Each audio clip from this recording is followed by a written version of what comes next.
చెప్పాడు కదా ఆయన, పని చేయకుండా అన్నీ అయిపోతాయని. అందుకే కదా ఈ పని చేశాడు. ఇప్పుడు 3 బ్రీచ్ చేసుకుంటూ చూడని వ్యక్తిని ఏమంటాం మనం? అదే మరి ఈ రాష్ట్రాన్ని వారిగా దారుణంగా చేసిన వ్యక్తిని ఏమంటాం మనం? బాధ్యత ఉంటే మరి చేస్తారా? అంటే ఒక చేతగాని వ్యక్తి సమర్థించుకునే విధానం పనిచేయొద్దని సమర్థించుకుంటున్నాడు.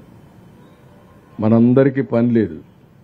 ప్రజలు కష్టాల్లో ఉంటే ప్రజల కష్టాలు గాలి కొదిలిపెట్టి విలాసవంతమైన జీవితాన్ని గడిపిన వ్యక్తి మన గురించి మాట్లాడే అర్హత లేదు.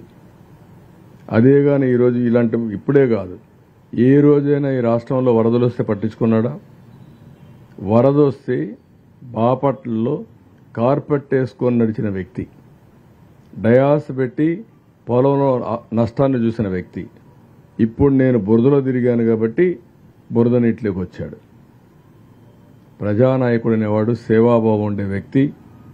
ముందు మనం ఆచరించి ఇంకొకరిని ఆచరించమనాలి. నేను ఆ బురద నీళ్ళలో పోకపోతే మా అధికారులు ఎందుకు పోవాలి? అడిగే రైట్ నాకు ఎక్కడుంది?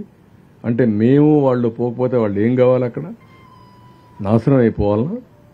అంటే ఇది బాధ్యత. అందుకే నేను చెప్పాను మీకు, ఇలాంటి వ్యక్తులు రాజకీయాలకు అర్హత లేని వ్యక్తులు. ముద్దులు పెట్టి లోపలికి పోయి 10 సార్లు చేతులు కడుక్కునే రకం ఇవి. అంటే ఇవన్నీ డ్రామాలు ఆడితే రాజకీయాలు రాణించలేరు. సిన్సియారిటీ ఉండాలి, మనస్సాక్షిగా పనిచేయాలి.